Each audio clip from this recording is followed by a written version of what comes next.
There are some games I play because they're good. Then there are games I play because they feel like home. These are not necessarily the best anime games ever made. They might not be the prettiest. They might not be the most polished. And some of them might even be weird as hell if you never grew up with them. But for me, these games are near perfect. These are the anime games I always come back to. The games I can throw on every couple years, every few months, sometimes just randomly when I don't know what to play. And they instantly bring that feeling back. They're comfort food games. They rejuvenate my gaming spirit. So today I'm talking about 5 anime games I cannot live without. And quick note, rules for this video is 1 game per franchise. Welcome back to Rental Replay. Let's talk about it. First game we gotta talk about is Yu-Gi-Oh! Forbidden Memories on the PlayStation 1. Man, growing up in my era, every kid loved coming home from school throwing on that Yu-Gi-Oh! And hearing, "It's time to do."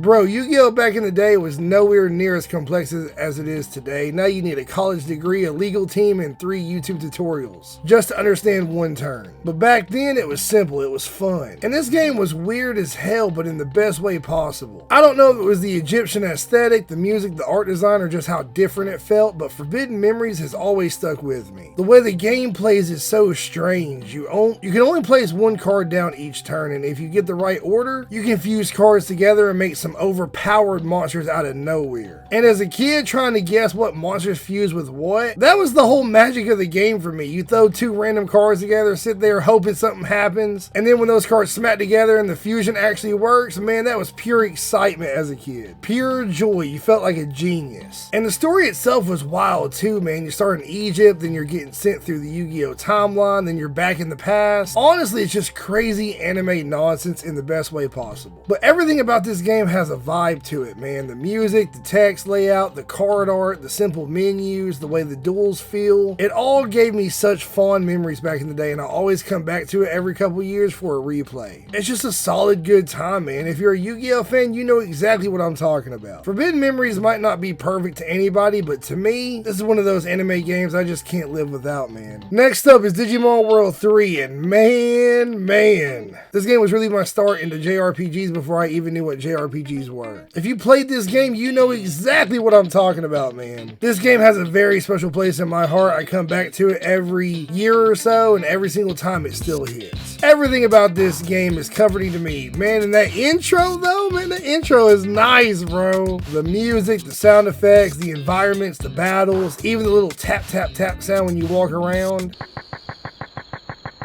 I don't know how to explain it, man, but this game just has that feeling. And already, if you know me, I'm a huge Digimon fan, so for me, this felt like the perfect Digimon game. You're running around, battling, exploring, leveling up your Digimon, getting stronger, discovering new areas, and as a kid, I put so many hours into this game, and even now I still play it. Because it's one of those games where you can always come back, do a few battles, explore for a little bit, and it's still a good time, man. I know some people might look at it now and say, oh my god, it's slow or dated or whatever, I don't care. This game is a straight 10 out of 10 for me, not because it's technically flawless, but because of what it is to me. It's comfort, it's nostalgia, it's Digimon at its best. And honestly, I wish this game would get a remaster so bad. Because Digimon World 3 is one of those games I cannot live without, and it definitely deserves all the praise it gets. Real quick, if you're vibing with this kind of video, anime games, nostalgic games, games we grew up with and still defend like our lives depend on it, go ahead, hit that subscribe button. This is what we do at Rental Replay. We talk about games that stuck with us, the games that shaped us, the games we still come back to, and even when everybody else has moved on.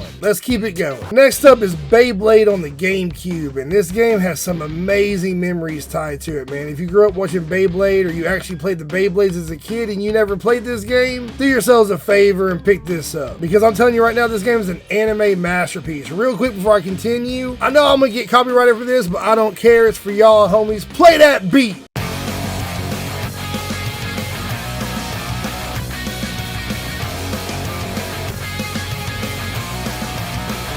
It really transports you into the anime universe. You're in the arena, you're battling, you're going against Tyson and Kai and all these characters. The announcers yelling, the Bit Beast animations are popping off. It just feels like Beyblade. And that's what makes a great anime game to me, man. It doesn't always have to be the deepest game ever. It doesn't have to reinvent gaming. Sometimes it just needs to capture the feeling of the show and make you feel like you're part of that world. And this game does exactly that, man. Plus, the customization is dope, being able to build your own Beyblade exactly how you want it, tweak it, mess with the parts, get it just right. That was such a fun part of the game. And playing by yourself is already solid, but if you got friends over, oh my god, this game gets straight chaos very quick. Whenever I have friends over, we gotta throw this on and run a few rounds. It's one of those games where it instantly gets everybody talking trash, yelling, laughing, acting like kids again, man. That's what I love about it. It's pure joy, it's simple, it's fun. It's one of those games that just understands exactly what it needs to be. If you're into anime games, Beyblade on GameCube is a must-have for any person that likes anime games, and for me, I cannot live without it. Then we got a newer game on the list, Attack on Titan 2, and bro, who doesn't love Attack on Titan, right? Then you take that world on, throw me into the scout regiment, give me ODM gear, and let me swing around slicing up titans? How does that not sound like a straight 10 out of 10? This game is special because it gives you exactly what you want from Attack on Titan game. You get to swing around like Levi, fly through the air, zipping across buildings, locking on to titans, cut the back off their neck, seeing blood splatter everywhere. Like, yeah, this is it. This is what I wanted. I always throw this game on every couple months just for that feeling, man. It's the same way I boot up Spider-Man just to swing around the city. Sometimes I don't need some deep reason to play. Sometimes I just want to put the game on and feel good moving around. Attack on Titan 2 feels good, man. Swinging around in your ODM gear is fun. Taking down titans is fun. The combat is so satisfying too, and somehow even with that scary titans and blood all over the screen, this game comforts me, man. It's one of those games where I can just shut my brain off and be like, no thoughts, just go kill some titans, and that's awesome. I cannot live without this game because it scratches a very specific itch. When I want to feel like I'm in an anime, flying around doing crazy stuff and just having fun, this is the game I think of. Attack on Titan 2 is a must-have anime game for me, and if you've not played it and you're an anime fan, check this game out. And you already know I had to save the best for last, man. The main event, my favorite DBZ game, Dragon Ball Z Budokai 3, and yeah, I know it's not Budokai Tenkaichi 3. I love that game too, but man, Budokai 3 is my childhood. Everything about this game is burned into my brain.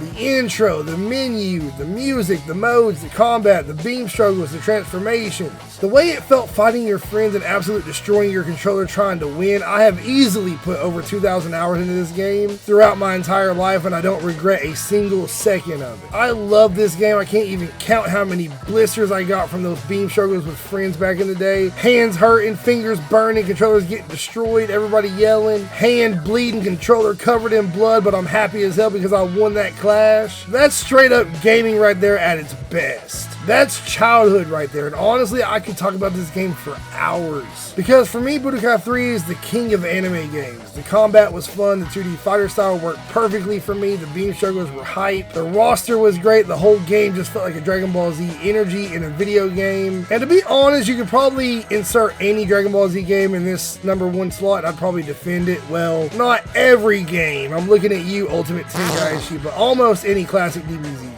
Instantly do not sell, instant 10 out of 10 anime game. Budokai 3 is the one for me. If you love Dragon Ball Z, if you like 2D fighters, if you like crazy beam struggles, transformations, and that old school anime game feeling energy, bro, what are you doing? Go play this game right now. This is one of my favorite games ever, not just anime games. Games, period. Dragon Ball Z Budokai 3 is absolutely a game I cannot live without. What are you doing? Go play the game. If you have this game, this is your sign. I'm telling you, go play it. Go play the game. And that's my 5 anime games I genuinely cannot live without. Not the best anime games ever made, not the prettiest, not the most polished, but these are the games I stand by. These are the games I always come back to when I need that comfort food gaming feelings, the game that remind me of why I love anime games in the first place. But now I gotta know yours. What's that anime game you cannot live without? The one you refuse to sell, the one you'll defend even if everybody else says it's mid. Drop it in the comments because I already know some of y'all got some wild picks, and if you like nostalgic gaming videos, anime games, retro games, first time playthroughs, all that good stuff, hit that subscribe button, and welcome to Rental Replay. And while you're here, click on some of those videos on the screen because we got a lot more games to talk about. I'm out.